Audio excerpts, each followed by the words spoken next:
We'll start the talk for the day. And, the topic, as shared in the groups, was what are the roles which star ranked officers, officers who are holding the ranks of brigadiers and generals and above, and equivalent in Air Force and Navy, can be looking at. And there is sufficient data to suggest that quite a sizable number of these officers, they are able to be on the board positions in the public sector undertakings, semi-government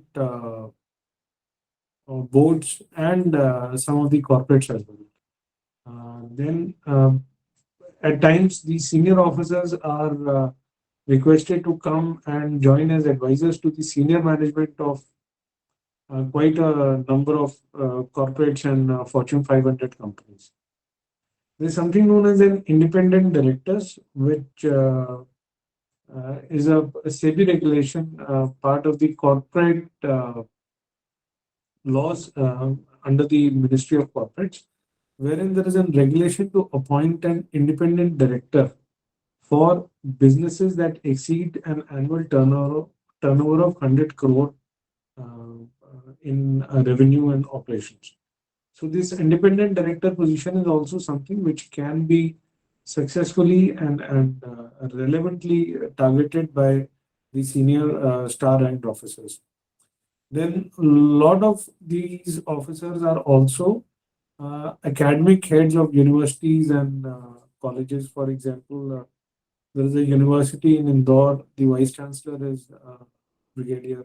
Similarly, then some of the Fortune 500 companies, corporations, etc., they wish to engage these senior officers for heading their interview panels for hiring the senior management profiles or purchase boards for major capital expenditures. Further, a lot of state governments tend to or they wish to hire the senior officers for the implementations of government policies. And then there is also an option in the semi-legal bodies of the government, such as RERA, consumer forums, uh, the Competition Commission of India, etc., where senior armed forces officers, other than AFT, uh, can look at as a second career, provided they have some kind of an exposure to that particular industry. So these are the roles wherein, because of the experience and the vast domain knowledge which the senior officers have, they can have a very satisfying role. Now, what capabilities and skills make the star ranked officers fit for these roles? What do they bring to the table that the corporates or the government departments can actually get value from? So, because of the exposure and the effort and the kind of work they have done in the armed forces, the star ranked officers have the capacity to do macro level planning. They have the big picture view or the policy, creating the models and the policy making. Then they are also able to do strategic resource allocation based on the cross functional decision making. So let's say there is a senior commander. He may be from the infantry, but he does a lot of cross functional decision making based on the inputs from a lot of other combat as well as support arms. So they are actually, they over a period of time have developed their mental capacity to handle a lot of stress and be responsible for a large number of people, take tough decisions, even if it is unpopular and in the short run may not seem appropriate. So the senior executive, the more senior you go, the more senior executives are.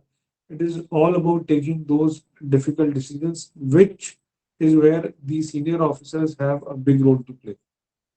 So now the challenge, what kind of challenges do these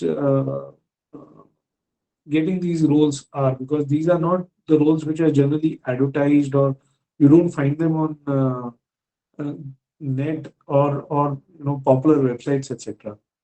So generally, even the IAS officers or senior PSU people or the corporate bureaucrats, how they approach these roles is through their connections and the knowledge exchange which are developed by being members of FICCI, NITI Aayog, Confederation of Indian Industries, NASSCOM, Strategic Human Resource Management Group, and other such industry forums.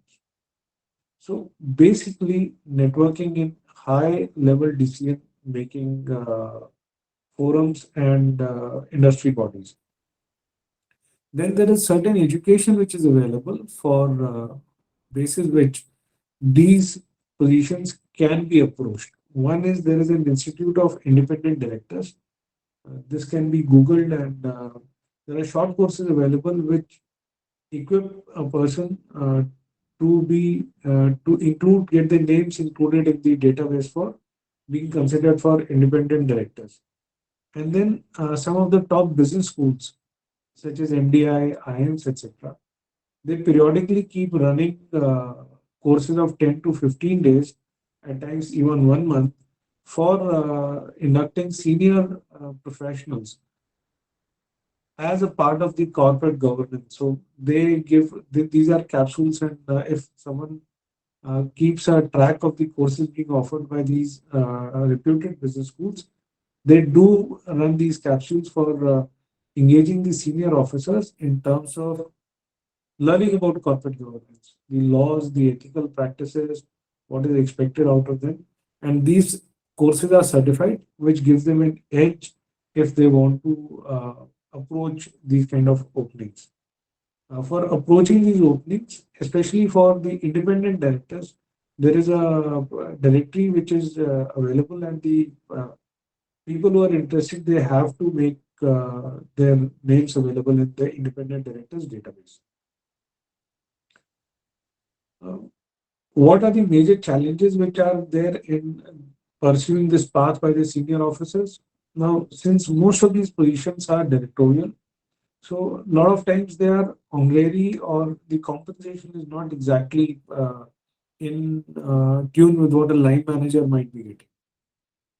Second, these are not advertised positions and they cannot be approached by writing a resume or going on the web and things like that. So one needs to keep the eyes and ears open and be receptive if approached. A common thing which one hears in industry circles when one goes to CII forums or meetings, or one goes to FICCI meetings or NASSCOM meetings, etc., is the industry is also very hesitant in approaching the senior officers because of their status, and senior officers are hesitant to approach as they have also grown beyond going and asking for work.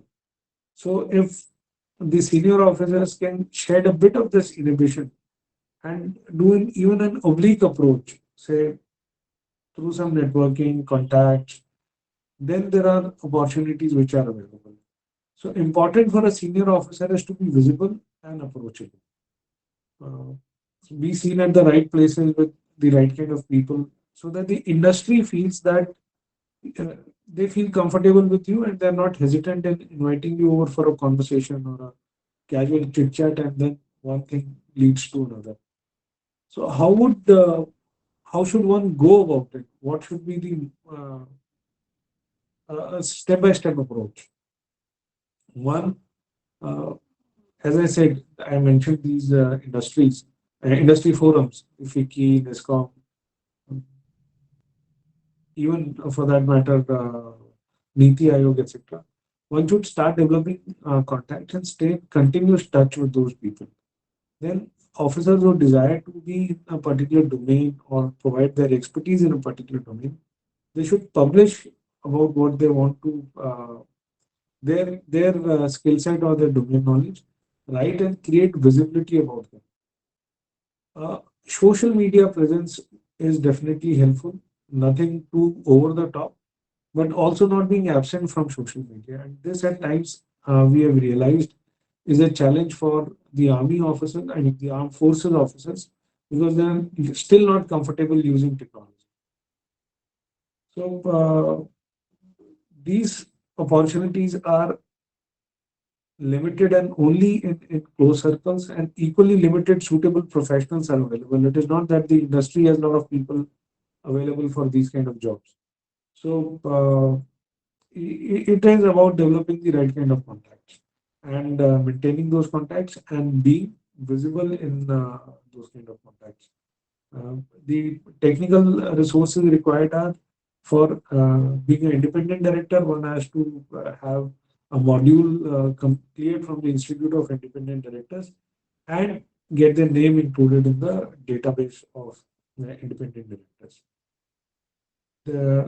Technically, this is all we had to share in the talk for the day. If there are any questions, I'll be more than happy to take any questions.